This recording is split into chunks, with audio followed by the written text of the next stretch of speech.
classmates, to the wisdom of drawing. So this is going to be a good test for myself to see if I can share anything that I learned from the last 6 weeks with everyone. So let's start off by talking about the wisdom of drawing.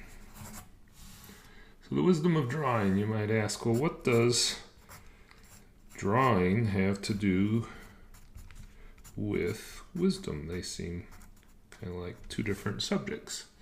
Well, actually, if we pose that question as to what exactly wisdom is, it turns out it's just simple math. Oh no, math. What are we going to do with that? Well, let's take a look and see that it's not near as scary as we might imagine. So the math is simply this. The definition of wisdom is deep, accurate insight. So we're looking in plus, oh yeah, it's not too bad, it's addition, right? That deep, accurate insight into oneself and the central existential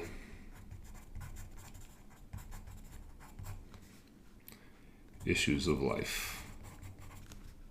Oh, the easy ones. Pain, suffering, love, creativity, death, all those types of things. So it's deep, accurate insight plus the self into oneself and the central existential issues of life, plus one more bit of addition here, skillful. Well, that's getting closer. This drawing stuff takes a little skill. Benevolent. Beautiful word, benevolent. Well-wishing. Responsiveness.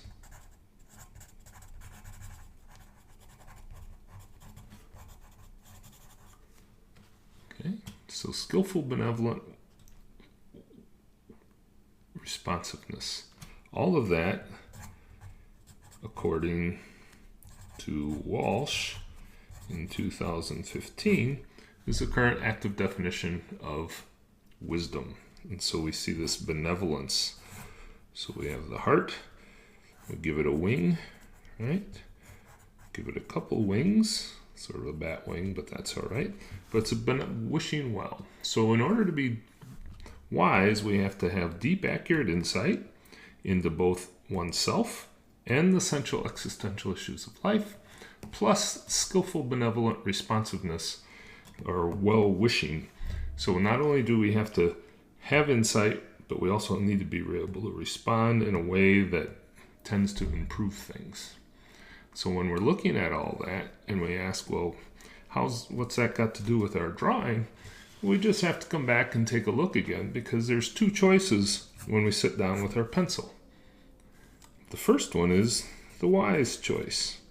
What is going to be the wise choice? And what are the things that are going to determine that? Well, it's quite simple.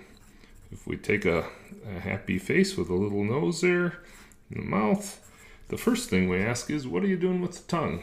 It should be soft and relaxed. The next thing to check is, how about your feet? So we got that nice foot with the toes, the big toe, and the ankle joint, right?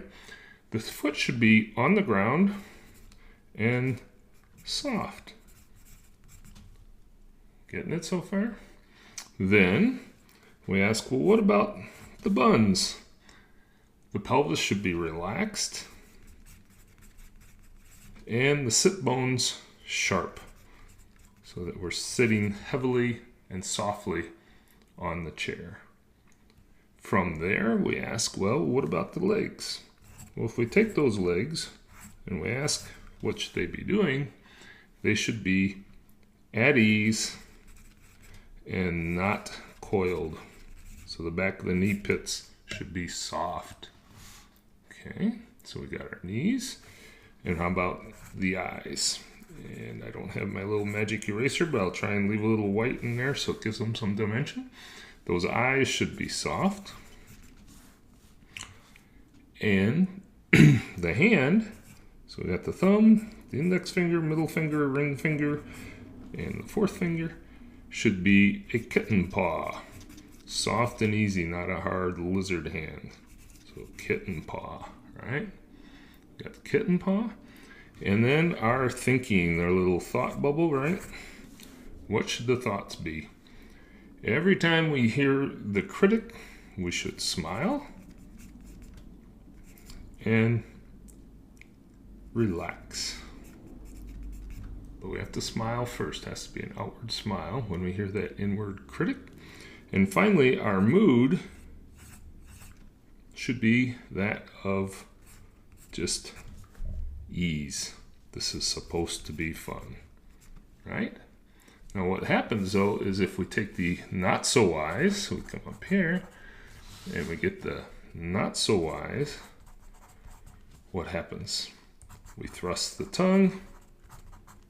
That generates essentially a panic or a sympathetic overflow in the nervous system. With the tension that arises out of that, that generates fear in Amy, which is short for the amygdala, the part of the brain that generates fear. And that's, Amy is part of the bigger system that's called the limbic system.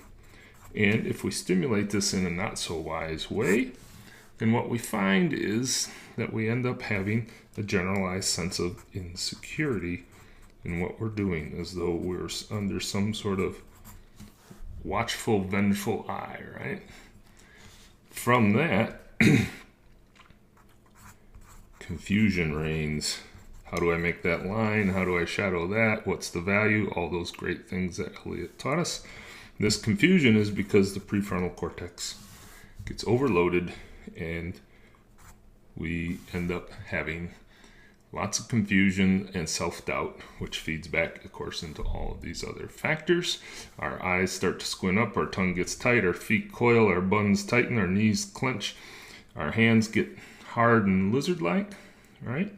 And that generates an overall sense of decreased motivation. This drawing's not so fun.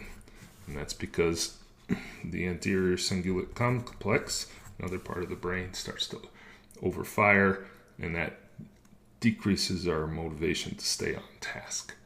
That distraction then generates a hesitancy, and every stroke becomes a painful razor blade cut of self-doubt, and that completely takes the fun out of it as the inferior frontal gyrus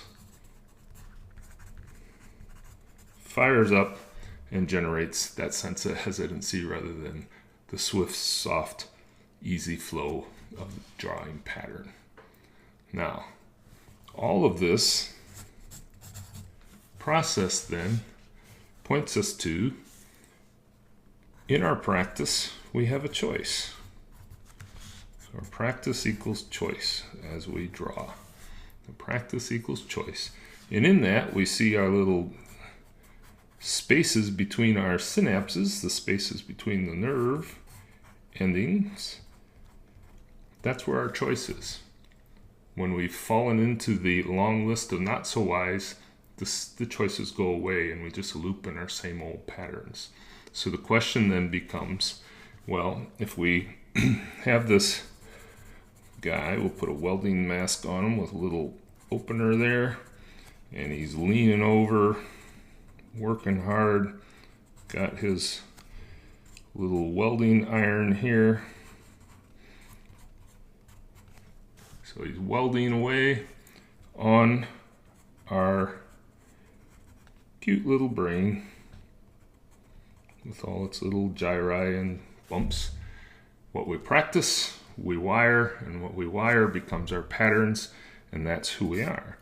So the wisdom, that benevolent, skillful responsiveness, comes back and invites us then to take on that characteristic of what's often described as a bird-like capacity. So that bird has two wings, all right? Come down, got some tail feathers, got a head, a little beak, and on these two wings we find the two parts of both the wisdom, which is that deep, accurate insight into ourselves and the central issues of existential issues of life, plus the compassion, which is another word for that benevolent, skillful responsiveness. Every time we come back and practice in that sense of where we keep the wise activity, we refire, we rewire, and that creates a better us, a wiser us, and it invites us to draw on. Because it's through our practice of drawing that we cultivate wisdom and hopefully make a better community and a better environment for us. And that's what I do for a living.